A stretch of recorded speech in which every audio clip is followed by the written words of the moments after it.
Welcome back to another episode of the Dare to Love podcast. Today I am joined with a very special guest. My grandmother is with us today, Norma Jarrard. Me and Norm, we go way back. And since birth. And she's just been an inspiration to me for many years, but especially these last few that we've walked together. So I'm so happy to have you come on the podcast today and share your just incredible, decades-long testimony. So, welcome to the podcast, Grandma. Oh, thank you for inviting me. So I just want you to start off by just sharing a little bit about your childhood, how you grew up, what was your relationship with God like growing up, what did that look like for you and your family as a child? Well, as a child, I grew up in the Baptist church. We went to church religiously for a long time. And we actually stopped for a while, and then in my teenage years, we went to Sylvan Road Baptist Church. And our pastor was,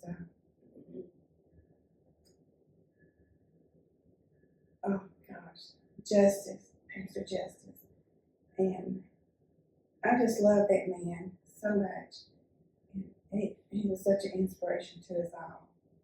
And he was in our lives for a long time because his daughter married my uncle. So we was very, friends with them, the whole family.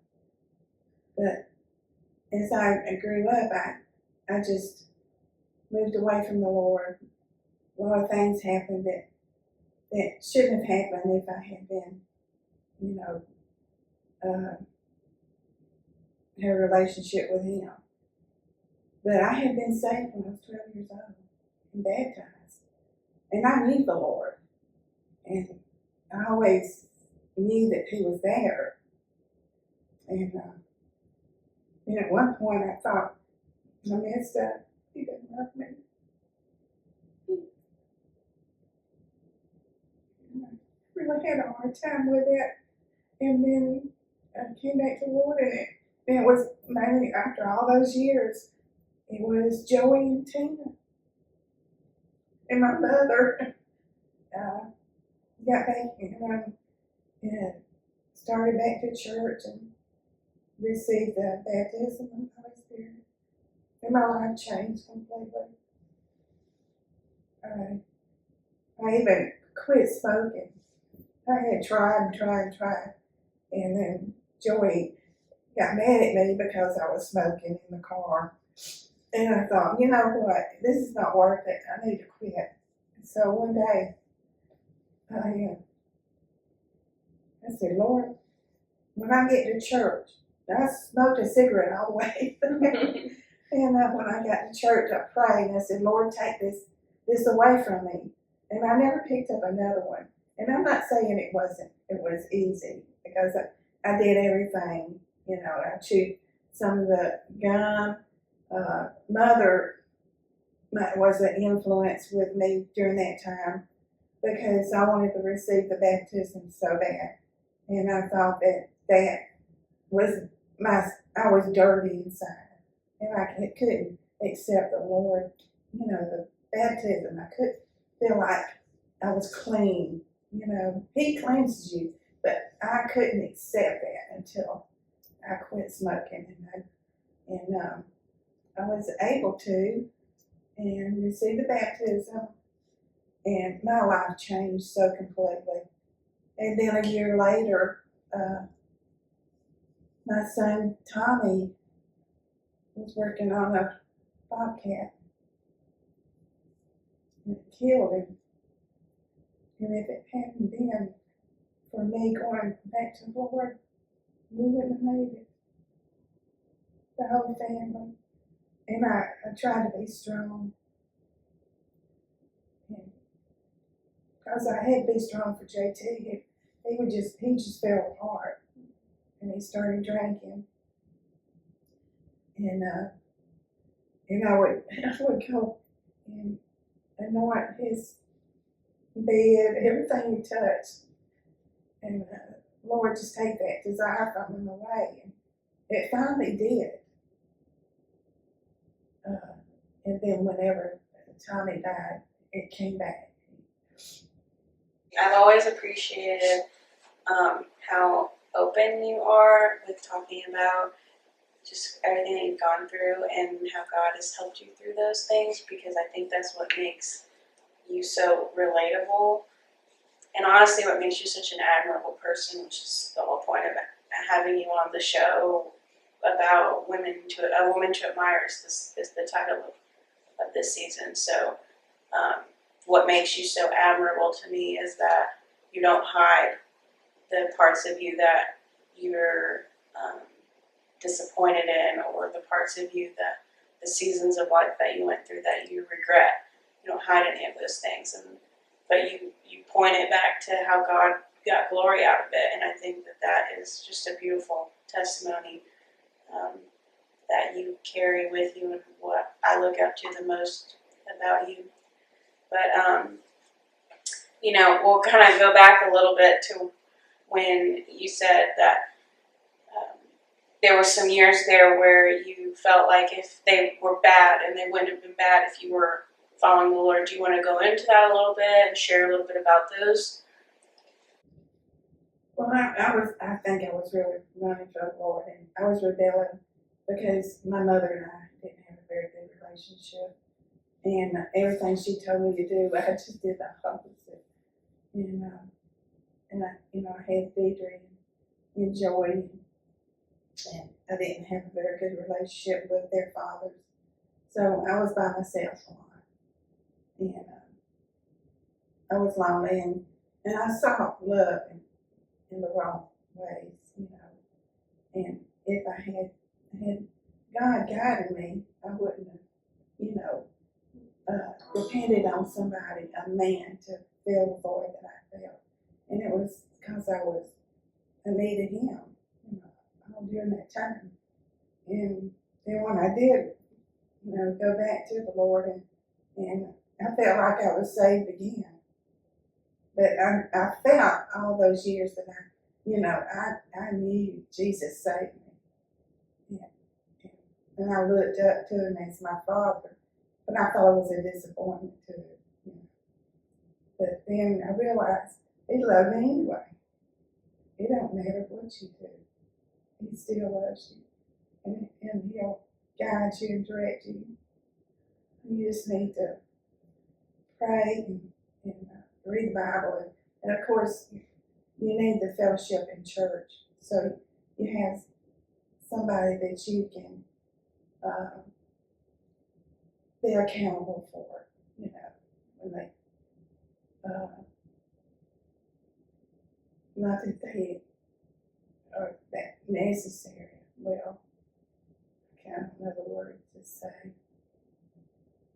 It's not up to them for my walk with Jesus, but it helps me stay in the right path.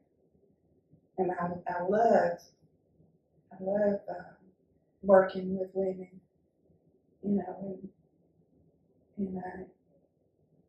was the president of the women's ministry where I used to go to church, and I'm active with us seniors now with my present church, since I'm old. And what else? Yeah, I mean, the looking for love in all the wrong places. I think everybody watching this has probably experienced that too, but I know that I have, and it wasn't, I think losing my dad really affected me in that way, because it's like I lost that protector, I lost that man in my life that would scout out the bad ones for me. Yeah. But when I kind of got into a little bit of a situation, you were the first person I wanted to call and talk to about it. And we came to church with you the next day, and I was just so heartbroken, but I knew you would understand what I was feeling, and I just wanted to be around my grandmama. Yeah, and and my mother and father, they divorced when I was 18, 17, somewhere around there. And see, I lost that protector. you know. And I think if I had him there, you know, it would have been lots different too. But there's a reason for all that. And it's just made me a stronger person because I was so determined to make it, you know, with two children. I was determined that I was going to take care of them, you know, nothing else mattered. I would just put that aside. And then turn around and met my husband whenever I decided to just give up and let God. And that's when I met him. So tell I know the story, but tell everybody about how you met my granddad. Well, my son, he was very, he was, let's see, I think he was 7 years old. And he was one of those little mechanical men. And he loved motors and all that. And JT, my husband, he would be out working on his car, and Joe would be right up under him and wanting to know this and that and the other, and asking questions, and made JT real nervous because he'd get up and he was afraid the fan would hit him and hurt him. But anyway, then I met him, and his smile, it was just, I just loved his smile. And when he looked at me, he had the prettiest eyes. And he was so sweet, so neat. And anyway, we ran off and got married like teenagers. We went to Walla Hall in North Carolina and didn't tell anybody. And on March the 25th, 1972. And so anyway, Joey always said he was my friend before he was yours, Mama. No, we was married 50 years. And the last several years he was ill, sick. But we had a good life. What were some of the best times that you had? Best times, well, one is whenever Tommy was born. And then Joey and Deidre, my oldest, they used to take care of him. They had him so spoiled because I worked and my husband worked, so they sort of took over a lot. And they took up for him, and whatever he wanted, that was okay. You know, so he was spoiled. Mm-hmm. Yeah, my granddaddy was a sweet spirit for sure. Yeah. Definitely had that kindness to him that's kind of rare. And it was so wonderful that he was really close to JT, my husband, and he taught him a lot. And Joey, he just absorbed everything. Yeah. And Deidre was doing her own thing, but she was the little homemaker of her. But Joey was so, he was my friend. We talked a lot. He would come home after work or after school and after work, and we'd have a conversation, and he'd go on his way, whatever he had planned. And every girl that he dated, the first day he'd bring. And for my acceptance, I guess, he wanted to make sure, and then all of a sudden, here come Tina. And he had known her since she was in pigtails. And her brother was his friend in high school. So that was. She passed the test? Yeah, she passed the test. I hope so. Yeah. Of course, we knew the parents, you know. Yeah. And so and you her want brother. to say that one of the best times of your life was when I was born?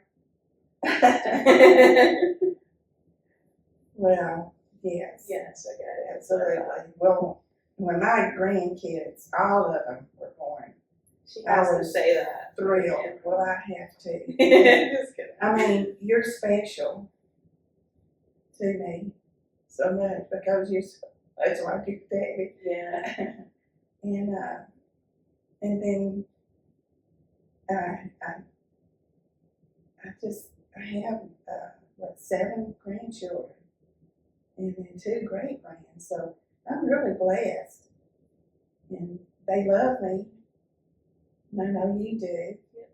And I cherish that. I cherish that. I cherish the times when we're together on holidays and I get to cook. And I love to cook. And I usually cook the whole meal because I enjoy it so much. You cook good too. So, I mean, a lot of people watching already know that my dad passed away, and we've already mentioned it. And of course, Granddaddy got ill and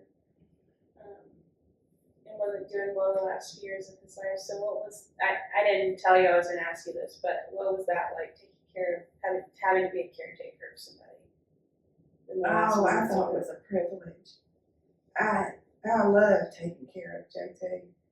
And because I knew I wouldn't have him too long, but I would just, what do you need, something to drink.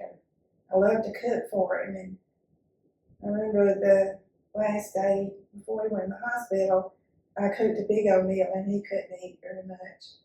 And not knowing that he was so close to passing away, And I thought, gosh, here I was trying to feed him, and he really didn't want to eat. He really didn't want to, but I felt compelled to. How do you think that God has shown up for you in some of the lowest moments of your life?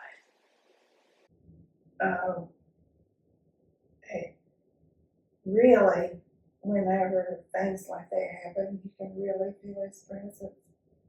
So, you just pray, just to be, say, Lord, I can't do anything. Just help me get over this, get through this. He'll get you through.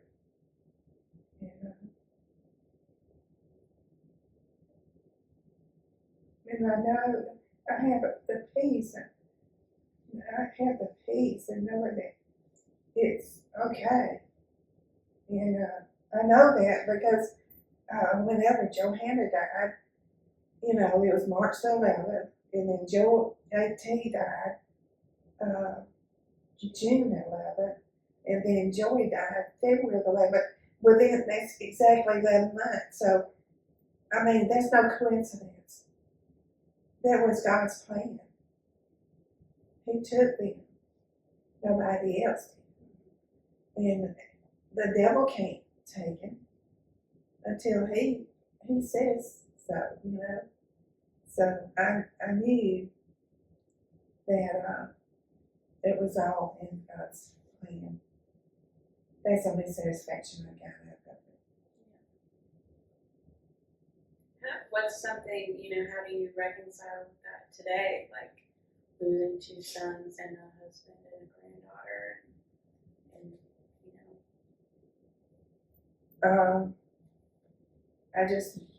I don't know, I sort of still in a limbo, that I know that I'll see him again. And I'm getting older and older, but every day gets a little closer. And I know I get to see my mother and my brother and my 2 boys and my granddaughter and my husband. I'm looking forward to that. Yeah. I'd say too, when dealing with their loss, I think that's really one of the biggest things that kind of kept me grounded was that I knew that we had this promise of eternal life. And if I didn't have the faith in believing that I was going to see them again one day, I think I would have gone crazy. Yeah. More crazy than I went. Yeah. And the thing, whenever you're saved, that's the beginning of eternity. It's not when you die, your physical body, you're actually living eternity already. It just extends after that. That's a remarkable way to put it. And whenever I get down, I just go pray. And my best time of praying is in the morning when I get up. And at night, I say a little prayer when I go to bed, you know, when I go. But in the morning, it's my prayer time. You pray about anything? Everything, just Lord, just be with us, the family, my friends, protect us. That protection will never. Tommy died. One morning I said, Lord, you know, I don't understand. I pray that you would protect him. Every day I would say, protect my children from harm, you know, and the thought, or he wasn't speaking to me, but the thought came to me that, well, I've got him in my hands now. You don't have to pray anymore, because he's okay. And that really was like a slap in my face, really, because here I was moaning and groaning. I don't have to pray for him anymore. I know he's okay. When you met JT, my granddaddy, did you feel any different than all the guys that you had met before and dated before? Yeah. It was a love, and I felt so comfortable. He was such a gentleman, and he really loved me, and he showed me his love. And I've never had that before. It was very new to me. Be treated like a lady, you know, and something precious. And I was overwhelmed with how much attention I got from him. And it was fun for me. But, you know, I could feel wanted and needed and loved. So it was new to me. And he just automatically just loved my kids. They even enjoyed it. To meet him, they were his now. And he didn't need anybody's help. And he told them that they could call him whatever they wanted to. They didn't have to call him Daddy, so they called him JT all of his life. And he loved them. And he was so good to them. And whatever I wanted to buy or anything for them, he never said anything about it. How I spent money, I sort of handled things most of the time. As far as finances, he relied on me. He told somebody one time, some guy asked him, he wanted to know if he was going to do so and so, and JT said, well, I'm going to have to check with my wife. And the guy said, well, who wears the pants in your family? And he said, my wife does, and I like it like that. And I thought that was, I said, I can't believe you said that. But that's the way he was. He relied on me and everything. Yeah. Do you think that there's like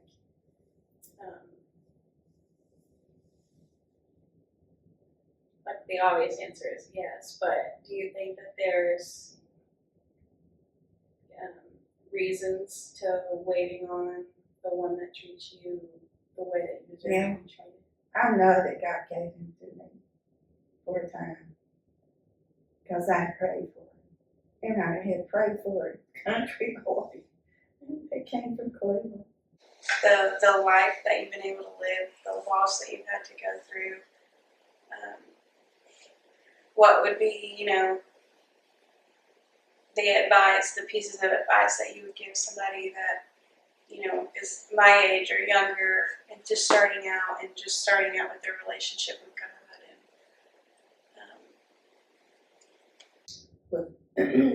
I I guess the most important thing that I would say to anybody, as far as that goes, is that to know that God loves you. He wants the best for you, and it's so much easier to let Him guide you than try to do it on your own. When you take your life and try to run it yourself, you're just going to run into walls. And as long as you ask Him to help you through these things, ups and downs, and always know that before you make any kind of a decision, major or just small, is, Lord, is that the right step I need to take? You know, just always be conscious of letting Him lead you in everything. And knowing He's got your back. Yeah, what are some qualities that you think, you know, I listed mine earlier, the qualities about you that I think are really admirable, but what are qualities about a woman in general that makes her a woman to be admired? Is somebody that has respect for themselves. They use their language very carefully, not use bad language. Somebody that lives for the Lord and is, that seeks the Lord's presence and everything.